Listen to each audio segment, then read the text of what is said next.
Kisah berawal dari seorang pemuda bernama Cheol yang sedang menggantikan kakek-kakek bekerja sebagai tukang tunggu parkir. Selain tukang tunggu parkir, Cheol sebenarnya juga seorang petarung MMA. Saat lagi nunggu, tiba-tiba ada gadis masuk ke dalam pos jaganya.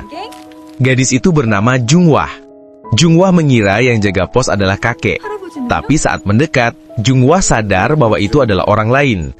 Junghwa lalu bertanya di mana kakek. Cheol lalu menjelaskan jika kakek sudah berhenti bekerja. Junghwa ini sering menemani kakek untuk kerja sekaligus nonton drama. Karena sudah sungkan, Junghwa lalu pergi dan menunggu di luar. Junghwa ini sangat cantik guys, namun ia memiliki kekurangan di penglihatannya. Ia penyandang tunanetra. Karena merasa kasihan, Cheol akhirnya menyuruh Junghwa masuk karena di luar hujan sangat deras. Ia lalu menyetel drama kesukaan Junghwa. Mereka nonton drama bersama, dan disinilah kisah cinta Junghwa dan Cheol dimulai. Keesokan paginya, Cheol mengunjungi camp yang dulu pernah melatihnya. Ia minta maaf pada pelatih atas tingkah lakunya di masa lalu, namun pelatih kepala malah mengusirnya dan menyuruhnya pulang. Cheol lalu dikenalkan pada anak baru di gym oleh asisten pelatih. Ternyata ia adalah mantan juara MMA nasional. Namun di sini, tak diduga ia bertemu dengan rivalnya, Min Tae-suk. Min Tae-suk langsung menantang Cheol bertarung. Saat itu juga pelatih datang dan memintanya sparring, namun Cheol malah diam dan pergi begitu saja. Sontak pelatih tambah marah dan mengusirnya. Di malam harinya, Cheol nobat drama lagi sama Junghwa. Junghwa di sini mencium bau aneh. Ternyata bau itu dari Cheol yang belum mandi. Haha, nggak malu lu bang. Selesai nobar drama, Junghwa berterima kasih dan mengenalkan dirinya. Begitupun dengan Cheol yang juga membalas salam Junghwa. Di malam selanjutnya, mereka nobar drama lagi. Namun saat Junghwa pamit pulang, tiba-tiba ada sebuah mobil yang hampir menabraknya. Junghwa kaget dan terjatuh. Si Cheol langsung gercep bantuin Junghwa. Ternyata Junghwa mengalami cedera di kakinya. Sontak si Cheol langsung membawa Junghwa ke rumah sakit. Tak tega melihat Junghwa pulang sendirian, Cheol lalu menggendong Junghwa ke rumahnya. Namun saat tahu ini, si Cheol kaget. Namun ia sudah terlanjur berjanji akan mengantar Junghwa. Akhirnya, ia menggendong sambil naik tangga. Saat tiba di rumah Junghwa, Cheol lalu diberi hadiah berupa tiket konser. Namun Cheol bilang ia tak punya seseorang untuk diajak nonton. Akhirnya Junghwa menawarkan diri dan akan menemani Cheol nonton acara konser. Cheol yang mendengarnya langsung bahagia kegirangan. Sedangkan si Junghwa juga merasakan hal yang sama setelah mendapat perlakuan baik Cheol. Saking senangnya, Junghwa sampai ke salon buat menata rambutnya, namun endingnya malah begini. Junghwa dan Cheol lalu pergi menonton konser, lalu dilanjut mereka makan malam di sebuah kedai. Saat ngobrol, Junghwa mengajukan pertanyaan dan mengulik masa lalu Cheol. Di sini, Cheol sangat tidak nyaman dan marah. Cheol lalu mengantar Junghwa untuk pulang. Saat akan masuk ke rumahnya, Cheol mengatakan pada Junghwa semua masa lalunya. Ia lalu mengaku bahwa masa lalunya sangat buruk. Ia seorang mantan petarung MMA dan ia tidak ingin menjadi dirinya di masa lalu lagi. Kemudian, Junghwa hanya terdiam dan ia masuk ke rumah. Keesokan harinya saat Cheol lagi jaga parkir, ia tahu jika Junghwa lewat di depan posnya. Namun Junghwa tidak mampir dan malah langsung pulang. Cheol hanya bisa diam dan menyesal atas apa yang terjadi dengannya pada Junghwa. Setelah selesai kerja, Cheol diajak ketemu oleh asisten pelatih dan pelatih kepala di sebuah kedai. Di sini Cheol mulai jujur terhadap mantan rekan tinjunya bahwa ia dulu pernah dipenjara. Jadi setelah Cheol memutuskan gantung sarung, ia bekerja sebagai penagih hutang rentenir. Ia juga jujur sama pelatihnya bahwa setelah selesai tinju, ia gunain keahliannya buat gebukin orang. Skin berpindah saat Junghwa yang lagi di rumah mendapat tamu tak diundang. Ya, tamu itu adalah manajernya sendiri, yang bernama Nam. Namun di sini berniat ingin memperkosa Junghwa. Junghwa yang sambil menangis teriak minta tolong. Untungnya Cheol datang dan langsung masuk ke dalam rumah Junghwa dan langsung menghajar si manajer.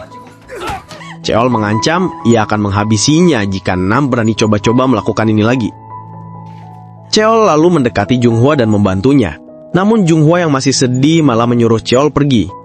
Junghwa berkata, "Kau hanya akan menyengsarakanku dan membuatku menderita. Setelah ini aku pasti dipecat." Hal ini membuat Cheol kaget. Cheol berjanji apapun nanti ia akan bertanggung jawab. Namun Junghwa marah dan menyuruh Cheol pergi. Keesokan harinya, Cheol kaget saat akan menuju pos jaganya. Ia mendapati Junghwa sudah berada di depan pos jaganya. Junghwa berkata bahwa ia telah resign. Cheol kaget saat mendengar ini. Junghwa juga meminta tolong pada Cheol untuk mengantarnya ke suatu tempat di lain hari. Cheol pun mengatakan ya. Keesokannya Cheol lalu datang ke rumah Junghwa. Ia lalu memberikan seekor anjing padanya. Cheol mengatakan, "Jangan tinggal sendiri, tinggallah bersama anjing ini." Seketika itu pun Junghwa sangat senang dan bahagia. Mereka lalu pergi ke danau tempat di mana Cheol menghabiskan masa kecilnya. Junghwa di sini mulai mengakui perasaannya terhadap Cheol. Ia memegang tangan Cheol dan mengatakan bahwa ia ingin selalu bersama Cheol. Momen yang sangat romantis. Skin lalu berpindah di mana Cheol mengunjungi kamp tinjunya. Ia meminta izin untuk berlatih lagi dan mengukir prestasi. Akhirnya pelatih asesi dan mengizinkan Cheol berlatih. Hari demi hari Cheol lalui dengan berlatih. Cheol juga merenovasi rumah Junghwa agar lebih aman dan nyaman. Tentunya hal ini membuat Junghwa tersentuh dan sangat bahagia. Ia lalu meraba wajah Cheol. Dengan cara inilah Junghwa bisa melihat wajah Cheol. Skin lalu berpindah saat Cheol bertanding. Ia lalu dapat mengalahkan lawan-lawannya dengan mudah, bahkan sekali pukul. Selesai bertarung, Junghwa memberikan servis pijatan pada Cheol. Di sisi lain, Junghwa ingin memastikan bahwa Cheol tak apa-apa. Mereka bercanda ria dan mesra. Sampailah endingnya. Cheol lalu bertanding lagi. Ia menang, namun luka di wajahnya lumayan parah. Taesok langsung menghampirinya di ruang ganti untuk memberi provokasi. Asisten pelatih sangat marah, namun Cheol menahannya. Cheol lalu meminta asisten untuk mengobati lukanya, agar Junghwa tak khawatir dengan keadaannya. Benar saja, setelah pulang, Junghwa lalu memeriksa keadaan wajar Cheol. Ia bersyukur Cheol tak apa-apa. Keesokan harinya mereka pergi ke makam ayah dan ibu Junghwa. Junghwa memperkenalkan Cheol pada ayah dan ibunya. Junghwa lalu menceritakan kejadian di mana ia kehilangan orang tua dan penglihatannya. Nah, saat itu, Junghwa dan keluarga sedang piknik. Namun saat perjalanan pulang, mereka tertabrak truk yang melintas karena ada seseorang yang terjatuh dari gedung. Dan orang yang menyebabkan kejadian tersebut adalah Cheol. Saat tahu hal ini, Cheol sangat sedih. Ia merasa bersalah atas kejadian yang mengakibatkan keluarga Junghwa celaka. Untuk itu, Cheol lalu pergi ke rumah sakit dan menanyakan pada dokter apa yang bisa harus ia lakukan pada Junghwa. Dokter menjawab bahwa Junghwa harus segera dioperasi atau ia akan kehilangan penglihatannya selamanya. Lantas, hal ini langsung membuat Cheol pergi ke tempat Taesok. Ia dengan gamblang langsung meminta Taesok meminjaminya uang 30 juta won. Taesok mau, tapi dengan satu syarat, yaitu ia harus bertanding MMA secara ilegal di Thailand. Tanpa pikir panjang, Cheol langsung mengiyakannya. Keesokan harinya, Cheol mengantar Junghwa untuk operasi. Selesai itu, ia langsung pergi ke Thailand. Cheol lalu memasuki sebuah ruangan gelap. Ia lalu bersiap menuju oktagon ring MMA. Lawan Cheol ternyata cukup sangar. Pertandingan berlangsung sengit. Cheol sampai kewalahan menghadapi petarung itu. Namun Cheol yang gigih berhasil menumbangkan lawannya dan menang. Setelah selesai, ia lalu menelpon rumah sakit untuk mengetahui keadaan Junghwa. Kabar baiknya, Junghwa berhasil dalam operasinya. Namun saat akan menuju bandara, Cheol dicegat dan dihabisi sekelompok mafia. Ia lalu tergeletak tak berdaya. Di sisi lain, Junghwa sangat bingung dan mencari di mana Cheol berada. Lapor polisi pun percuma, karena mereka bukan suami istri dan tidak ditanggapi. Junghwa juga terancam terusir dari rumahnya karena belum melunasi kontrakan. Ia lalu mendapat kiriman dari seseorang. Lalu, ia mendatangi seseorang tersebut yang ternyata adalah korban yang pernah dicelakai oleh Cheol. Di sini si korban bercerita tentang shawl dan kejadian di mana orang tua dan ia sampai bisa begini. Junghwa sedih dan akhirnya tahu tentang semua yang terjadi padanya di masa lalu. Junghwa galau. Ia tak kuasa menahan kesedihan. Ia bingung dan sangat merindukan Cheol. Pria yang ia cintai hilang bak ditelan bumi. 2 tahun berlalu. Kini Junghwa telah mempunyai usaha pernik. Ia lalu mendapat telepon untuk memijat pasien di rumah sakit. Saat ia memijat salah satu pasien tua, ternyata pasien sebelahnya adalah Cheol. Namun karena dulu buta, Junghwa tidak mengenalinya. Cheol sangat kaget, haru dan juga sedih. Junghwa memijat Cheol. Cheol merasakan perasaan yang sangat campur aduk di sini. Antara bahagia karena bisa melihat Junghwa kembali dan sedih karena ia tak bisa berkata apa-apa.